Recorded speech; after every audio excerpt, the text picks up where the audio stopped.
Ayez les sous votre site internet, les 3W Congo Millennium. Vous qui aimez les actualités, vous qui aimez Kinshasa, vous aimez la RDC, notre beau et cher pays. Vous voulez être au bain, dans le bain, et vivre tout ce qui se passe à Kinshasa en temps réel, et ne pas être en retard. Congo Millennium a mis à votre disposition pas mal des émissions politiques, culturelles, musicales et pourquoi pas des émissions sportives avec sa grande équipe Congo Millennium, une église au milieu du village. www.congomillennium.com. Les autres allez voir une émission qui est une réalité présentée par votre humble servante leader à Bakwabo leader na bangonio somtolo bazate. Les autres allez voir na base ya IDPS ba o ba yebi ba solo ndenge zalaka. Ba o ba yebi ndenge nini Congo évoluaka. Les autres yé na sujet moko sujet les autres ya troublé. Les autres ya troublé partout dans la partie politique nyonso to yebité. Eza nini? Basengi dialogue tondimi. Bandimi dialogue. Mais dialogue et ça mina noté, basali déjà ba élection ba gouverneur. To yebité IDP c'est ça pour yango, to contre yango. À part wana sujet otozo yeba te. Aza espion to aza nani oyo ayena kati aza pour et nani pour opposition to aza contre opposition parce que tu évites aux arana D sur aux pour to contre aux na pouvoir to za en dehors ya pouvoir les lots na yé to na base to za na ba papa ba ngonde ba kolobela biso ba ko ba ki se sous un plus na sujet yango. Bonjour papa. Bonjour. Ye moko yo ki ndenge to lobeli to za na sujet liboso to bondima ki dialogue IDP est-ce que le bien d'accord pour dialogue mais avec dialogue on ça to moni sous ba sauter bébé ti go la virage ba commission une élection ba gouverneur to yebité ezani. Bon, napesi nanu merci ndenge bozwi initiative eza malamu ezolakisa ke boza na souci ya mboka. Préoccupation na biso ezali ke bato babanda ko comprendre dialogue te. Dialogue ezali dialogue mibale. Ezali dialogue ezali initié na Joseph Kabila na dialogue ya corps cadre. Eloko esali bango ke ba précipiter ba élection à ba gouverneur tout cela parce que ba monique dialogue ezalaki na makanisi na bango ba monique eza déjà tombé kadiki. Alors c'est pour cela baza même na hésitation pour ba yebi que na dialogue wana déjà baza un échec. À ce qui concerne ndengo lobby pour na Moïse Katumbi tozo mona na ba télévision ndenge bazola kisaye biloko wana nyonso bon eza benza problème te problème na biso makasi ezali. Problème à makasi na Congo ezali à la personne de Tshisekedi. Bakono kutana mutu nyonso balingi. Bako sala nyonso balingi. Biso mutu tozozela kuna eza Tshisekedi wa mulongo. Parce que c'est le monsieur qui a combattu. Preuve ya combat na ye ce n'est même plus à démontrer. Ezali parmi ba preuve eza neti parlement debout. Poko tangelanga kombo ya parti politique moko eza na parlement debout lokola IDPS. Ezati. Ezali preuve. Eza lokola banzeta oye lona mabanda kala pona ko pindola ngo eza blagité. Bon ngai conseil ngana ko pesa na chef de l'état aza jeune. Atika kozala embrouiller na ba corbillard oyo eza ko entourer. Il faut yeba ke batu nyonso baza ko entourer baza ba corbillard. Bango bayaka kozwa mutu bake batiki ye na cimetière baye bazongi. Tozalaki na Mobutu abake batiki ye na cimetière na Maroc baye bazongi. Baye bazui Mosé bake batiki ye na mausolée baye bazongi. Yebe baye kozwaye aza jeune. Amiko Sate, il a encore les atouts à quoi servir mboko yo na ban position belé John Kerry ayebisaki ye. Mais nazoka moi nzamba pesa akota na motema na ye a comprendre. Biso toza na posa na ye to mona ka ye pe boye to lakisaka batu ke tala ancien chef de l'état na biso ye wana. Mais oyo ba corbillard o eza ko entourer ye mukolango ça risque d'être trop tard. Pour na dialogue ezelo kwa mabete dialogue ndezo aider Kabila bima par la grande porte. Ce qui a zoboya dialogue, a zoboya à venir naïe sans le savoir. Nous avons moi si ma papa le bit Tshisekedi, les partis mon côté ils ont la parlement de pour le quoi il y a président Tshisekedi. Mais président Tshisekedi on va tout sur le bateau ambrier les biso. Banda za le quoi vie ya kawana. Banda na ye et le mama longate. Car batu ba télé marana bango batu ba télé marana le mama longate or ya bénéficiaire na sima batu mususu ba perdre la carte. Pour la question on ngana ko répondre yo boyi. Tshisekedi eza kokamwa te batu musu bayina ye Yesu kutu mwana nzambe oya bikisa mukili Pilato atunaki na Yesu na muyibi to boma nani bato balobi boma Yesu tika moyibi mais lelo bato basambela Yesu eza normal nga na kokamwa likambo ya bato baboya Tshisekedi te. Deuxième question lobaki ye aliaka ne mbongo aza ko embrouiller bato soki bato bazomona ke combat Tshisekedi ezoumela na lingina tuna bango question to banda kozela Yesu banambula nini est-ce que to lemba kozela Yesu on comparer Tshisekedi na Yesu Yesu aza nzambe oyo akela biso nyonso Tshisekedi aza ne mutu simple akoloba liloba mo lelo lobe changer ne mutu pa bosa ni ne bino pe. Bon na réponse na ko pesa boy soki bango balembi avant bayebake na Lita Mandela na 26e année bato balembaki na 25e bato balembaki na 26e bato balembaki biso tokoki na Tshisekedi tina prise à pouvoir boyo balembi bazwa maputa basi na bango balata bavanda na bandako bino moko boyoki papa lobi bango balembi bazwa maputa basi na bango vedi bokoma bapede bovana na ndako mais na ebite soki mutu musu aza liloba koloba par rapport kaka ya mbrouillement oyo eza na mboka ya président vedi Moïse Katumbi candidat président G7 yango toyebi te baye na bango koembrouiller biso baye na bango bescro baye ndenge nini parce que tovandaki kaka bo balie après la dernière minute tomoni bango kaka bakoti papa avi na eza ndenge nini par rapport à Moïse Katumbi chapo oyo toyebi na makambo politique te. C'était un homme d'affaires, c'était un commerçant. Mais pour le moment, politique, en tout cas, les à niveau n'a été pétalié. À quoi qu'on méritait cause la président Nagata Mboka Oyo. Moïse a travaillé dans le MP depuis le premier mandat, deuxième mandat. Maintenant, bamoni ke loko ba comme na souka. Balingi ba sakana ba Congolais, ba blaguer ba Congolais. Bayokani bango mona kati ya G7 ni bango kuna ke biso to bima to kende kokosa ba Congolais ke to kumba opposer à Kabila. Moïse to G7 on a bien. Baza ba opposer à Kabila te. Baza ni ba opposer à Tshisekedi. Parce que bango bazo boya dialogue o Tshisekedi azo senga esalema. Yango uzomona ke baye batia trouble na kata mito ba Congolais. Mais baye ba ke peuple congolais na minute oyo aza éveillé afungwami. Biso tozo la kaka dialogue ya Tshisekedi toyeba Moïse wana te tokoyeba kuma kamona bango tu bazolo bana te tokosa ila pe yango te. Mais est-ce que par rapport à l'élection ba gouvernement te ke ba mourir biso basala ngona lo yenge makasi toyebi te e bandela ngote suka na ndo to mona ka ke o kinganza bimi gouverneur o tel na province bo bimi gouverneur na ndenge ni. En tout cas eza mo pe passe na kata mboka na biso komona ba makambo bongo ezo salema toyebi bien na forme normal pour na obima député provincial il faut peuple à voter yo peuple a voté député provincial ba sangana lisangana ba voter au ba bengi gouverneur maintenant élection ba député provincial d'abord et ça limité siko bo wana ba bima gouverneur ya ndenge nini na moyeni ozomona ke o bazolo ba ke glissement déjà yango ba sala ka yango déjà kala ba viola ka déjà constitution banda kala mais biso net biso na IDPS tozala makambo na te on est à théâtre ba vantir bazo sala tozo zela ka dialogue et salema pour na remettre makambo surtout à faire contre moi siko mingi bolo belera IDPS mais na ebi bien ton la base à IDPS mais opposition ezalaka IDPS te to bi ba parti belé pourquoi botaka IDPS na nous pe opposition pour na candidat moko te to moni G7 et poni mutu moko balaxi ke ba tu moko ya malamu batamaele ba poni mutu moko Moïse Katumbi mais opposition boaka na bambrouillement oyo yemoka lobi ye leader yende muta ko postuler o koto pe président Tshisekedi ya tikala ka leader to yebite ba msusu na ba ka bana classe na yeto ndenge mon pepe bakangaka yango te ete Tshisekedi omulu mbaza mon pepe moye ko kanga eza te omoni ata olati veste omibengi ke ngai nge nazali les vrais opposants na ko rappeler peuple congolais pe ko yebisama o ba yoka ki yangote moi liselo moko président Tshisekedi abetela kibiso président Tshisekedi aloba ki boy abenga ki fête pour na bato ya mabandi na fête wana bato tembe babaki ke fête on eza ya roi bakata ki bakovo le bakati bakovo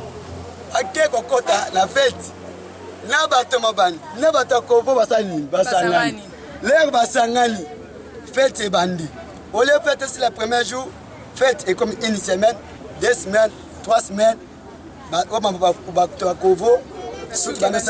Les bandits kobota. Moto la moto, habitaika, na suki de bandits kobota la sani. Ti fête tika la ika pona bato ya mabandi. Ti seke la za motinda mnanzamba. Quel que soit yo kengo, quel que soit yo nani, polati veste ya opposition.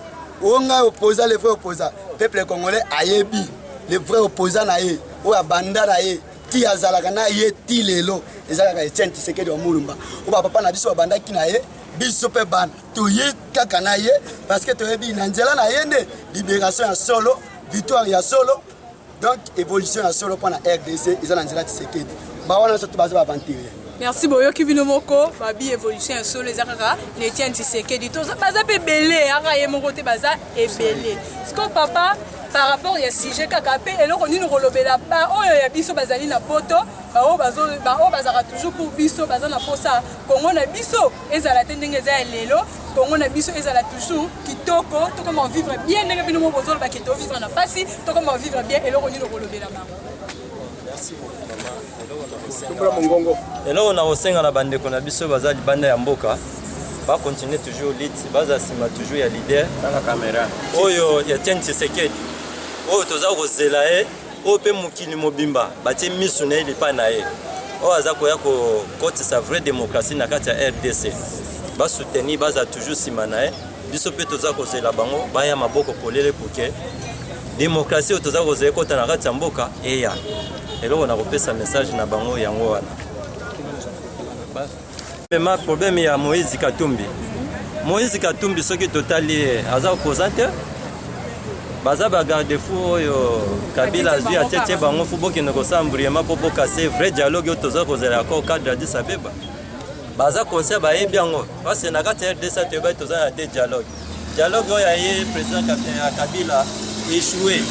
Siko ntango azali ke dialogue ya communauté ya accord cadre ya Addis Abeba ayebi yango keza départ na ye yango abimisaki bagarde-fou wana tete bango pembeni poke basambrouye ke no dialogue wana ekota te mais akosala eloko moko te oyo tosepeli kutu ntango tomoni Moïse Katumbi abimi tokomi komona baagenda caché na bango polele ekomi kobima aza opposant te aza nde candidat ya MP toyebi yango bien na kati ya pays oyo toyebi toza na un seul leader opposant oyo aza kolite c'est Etienne Tshisekedi président élu oyo ya 2011 oyo pe communauté internationale baza kotia miso epai na ye c'est Etienne Tshisekedi qu'il plaît qu'il neige chaque chose à son temps Kabila aza kokende na 2016 Tshisekedi aza koya kokonduire mboka oyo vouloir ou pas mais deba ebisi ya umela oyo kateke batu baolo ba umela ngode ye ako umela wapi mama ba communauté internationale bazalaka kaka ndenge wana babandaki na Mobutu pendant 32 ans babi Mobutu yo lisusu te Mobutu sa nini kenda baye kozwa Kabila le père batie ye balobi ye lisusu te sa nini kenda bazwi mwana batie ye balobi yo pe lisusu te sa nini kenda sikoyo Tshisekedi ntango bango basi baliaki gato bale bagute batika pe Etienne Tshisekedi alia gato oui sikoyo eza temps ya Etienne Tshisekedi sikoyo eza temps ya Etienne Tshisekedi bino moko boyoki babi eza gato muto alia part na ye otikela président Tshisekedi pe akata ye parti yo mpe lako koya okati ya yo parti papa avino eza ndenge nini na sujet yango. Merci maman pour la parole. La félicité premièrement la initiative ya boye eza bien pour éclairer opinion. Na lingana loba autour ya Moïse Katumbi. Moïse Katumbi toyebi bien que aliaki mesa moko na Satan. Veut dire que soki olie mesa moko na Satan. Satan monde nani? Na kotanga kombote. Bino ba bango bayebi Satan nani?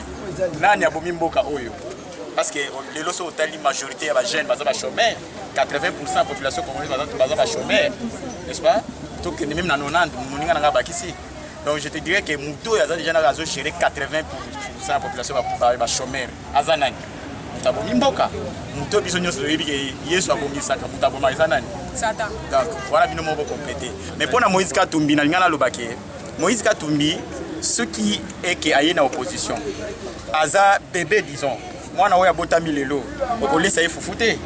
Donc Moïse Katumbi faut andima vandana na ba bamelisa ye mabele bayebisa ye na opposition ezalaka ndenge nini basala opposition ndenge nini kodefendre population na opposition bongo te. Donc kuna na kolobaki aza candidat ekobangisa biso ata na eloko moko te parce que Moïse Katumbi n'a même pas un parti politique. Moïse Katumbi aza même représenté ba ko nyonso ya Congo te. Donc aza na fondement moko te aza na fondation te. Donc G7 même donc au début na G7 validé tant va bien ba G7 il y a eu 7 leaders babimaki na major na MP basala ki G7. Donc ça veut dire que na G7 Moïse Katumbi azala quitté. Même si qui a continué na G7 aza na sima bata G7 donc aza na parti politique ils ont représenté na G7. Donc toyebi étant opposanté. Ceux qui alignent yande l'opposition aya akutana ba mikolo baza l'opposition neti papa Etienne Tshisekedi le président des présidents au binonyo soyebi ka bimaki na 2011 ba yibaka victoire na ye ba gérer ngo ba komipe ko gérer ngo te ba limba zo misela ye.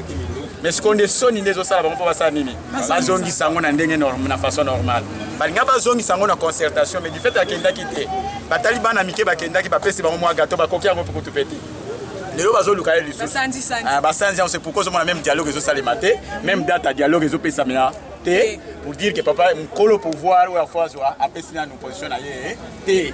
Donc Moïse Katumbi moi to bangaye ezate même si que Moïse Katumbi a postulé qu'il y a président lobi qu'il y a président est-ce que vous a sir maman nga ba ko affronter na Etienne Tshisekedi abima pour preuve na 2011 na opposition ba combien ba kenda na élection na deuxième tour to tikala ki combien na bima ki deuxième. Donc même si Moïse Katumbi a eu Tshisekedi Tshisekedi premier Tshisekedi premier comment ni leader azali après yende non leader azali mais leader oyo azalaki leader pona nini lelo azoluka Tshisekedi pas sur le pouvoir na ye so azalaki leader pona nini azoluka Tshisekedi pas sur le pouvoir na ye donc pour te dire qu'azalaki leader te et on a ngani biso pona Moïse Katumbi eloko kobanga ezate même si basangani 10 ba ye Etienne Tshisekedi akobeta bango mais ba ba soutenir ye na bato bino bolobaka bango kande mutu ba soutenir mais non pas mastebi que pouvoir et où ta population qu'on soutenir yo c'est pas un problème les lois on a États-Unis Donald Trump a postulé abimi na ba républicain n'est-ce pas est-ce que aza na sondage aza ndenge mona na mwasi ya Hillary Clinton non donc ça veut dire que c'est eux milliardaires les milliards ne votent pas pouvoir et où ta la population biso population to pouvoir qu'on a 2011 que Etienne Tshisekedi aza nani mokonzi toko prouver en ressources na 2016 awana maman nazo assuré yo qui est rebimanani moko na premier tour d'ailleurs na premier tour donc eloko kobanga kuna pona Moïse Katumbi ezate alinga ina bakisa eloko moko pona ba gouverneur ba gouverneur oyo mama totikali na tamuke acceptant que yo joueur match beta mi ba yo continue na 88e minute bo beta est-ce que ba opeso combien de passeports chacun donc eza ko simba ba touche ba sibisi bango ba touche eza eloko ko sepela nango te même bango place ba vandi ba ko sepela nango te batu musu ba lie gâteau bazo bima siko yo ba tiko pakola sanité mafuta kaka ke otika na sanité na bango c'est pas normal donc ba gouverneur na biso tozo compter bango te c'est pourquoi on a même opposition to kenda kité eza nango tina te to comme tu ba ki za ba manigance mais pona ko kabola même ba province to comprendre vite que position na bango ezaki ba réussir na glissement fi que glissement simité c'est pourquoi on a basé ba biloko na nyonso ce sont eza ba biloko mikemike parce bazo sala biloko na biso to yebi déjà pour na ni bazo sala mo donc papa a répondre bino na biloko ebele apesi ba réponse ebele mais il faut koyoka avis ya mutu moko to yeso pas papa na biso to yebi ya ko bakise sur ya ebele par rapport ya mboka na biso pour la population bazala vigilant. Papa olobini ni pour le sujet na biso talaka babi président Tshisekedi yem tabima na 2011 mais babete Mosinjo Virunga mutu mususu nde abima mais toyebi te wana bino batu bolobi mais bango kuna pe côté musu balobaka bango babima nde premier mais batikila nde bino batia bino ka deuxième pona bosala mobulu te nyonso kimia ezala na mboka yolobini na parole opesinga na kopeso merci mingi mopepe bakangaka ngo te basombelaka liboke moninga kwanga te soki yo lobo sombela liboke moninga kwanga okosala retard pam Tshisekedi abandi liti lelo te. L'IDPS est créé le 15 février 1982. Aujourd'hui il a 83 ans. Tous ans a 34 ans, il y a lit sans quoi arme. Mais mon tour a qui le grand léopard aza belelo mandou ke belé bato yo so tangi nanga lelo wana sont des aventuriers bango nyos à la preuve la pluie mais tant Kabila qui a signé accord cadre le 13 février 2013. Le 24 pardon, de février 2013. Bango wana nyonso bazalaka. Ngambo ezolata Kabila, Kabila azoluka oyo akosauve ye nani. Mais Kabila azali na armée, aza na semi-régime présidentiel, aza na makambo nyonso na maboko. Yo kotinda susu biso boni mogalo kende bokotana na Tshisekedi. Mais biloko na fuba yeba bango. Yo bimi na suffrage universel direct. Bokonzi ya Congo nyonso na maboko nani? Ya yo Kabila. Mais l'air de tout na biso ba question. Muto ya bundi na maréchal, bawa bayena babote bambula, basalaka wapi? Lelo bozo benga soki G7. Ba wuti wapi? Secrétaire général a tenu bango na hôtel de fleuve, Ban Ki-moon. Bino G7 na so mona bino botelemi awa. Bozana ba ministre na bino awa. Bozana ba député. Mais boni lelo boko yoke no, bino bosa bopo, boposan. Bo pesa biso avi na bino. Tolingi toke une élection, loki na biso nini? Mbong na ba bailleur de fonds. 5 minutes pamba bago président moté. Dynamique de l'opposition. Idem. IDPS pendant yo lobby nini? Ah bien, merci Ming. Au moni bango nyonso bazali awa. Sont des escrocs. Bayo yeba que toza la crise. Crise wana est à partir de 2011. Kabila a ravi le pouvoir. Il y a mon ami qui a char de combat et sa solution. Aujourd'hui, où sommes-nous? Il y a mon ami qui a char de combat et sa solution. Aujourd'hui, où sommes-nous? Bachar de combat na mai. Kabila za na kabarata mukumba qui n'a signé l'accord 4. Accord wana Kabila yebelango yemogo ezali déjà départ na ye. Poitika Congo. Mais côté Congo, il y a déjà l'île Mourmalam, pas ça nini. Abima. Biso tolobaki to sima minduki de. Minduki eza solution. Ba ba sima minduki le sort na bango eza wa. Munduki na kata démocratie eza solution te. Union pour la démocratie et le progrès social. OK. Merci Boyoki ndenge bato IDPS ba uti koloba ba membre tout ba membre over maya kati parlement debout ya Lemba.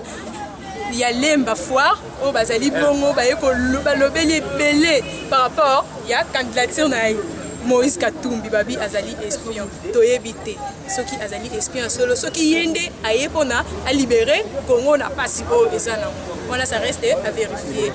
Oh, Ezaki Bongo, leader Nabino, leader Abakwabo, qui représentait toujours émission, qui une réalité, ce bolinga lingango mingi, bolandango toujours na www.congomillennium.com, bo sepelanango, bo talayango, pe bo s'abonner, abonner zanango ofeli, ezanango moins cher, on paye ofeli pe ya pamba. Bolinga biso pambate, botala biso pambate, bo s'abonner, bo pesa pe ba vie na bino par rapport la biso basali na Congo Millennium, pe par rapport ya chaîne na bino ekosepelisa biso ekosala biso pe ba bien. Merci na bino Ozaki ebele, te merci na cameraman azali toujours quoi assurer et ben mission na biso nyonso. Merci. Ayez lisusu votre site internet les 3W Congo Millennium. Vous qui aimez les actualités, vous qui aimez Kinshasa, vous aimez la RDC, notre beau et cher pays. Vous voulez être au bain, dans le bain et vivre tout ce qui se passe à Kinshasa en temps réel et ne pas être en retard. Congo Millennium a mis à votre disposition pas mal des émissions politiques, culturelles, musicales et pourquoi pas des émissions sportives avec sa grande équipe Congo Millennium, une église au milieu du village.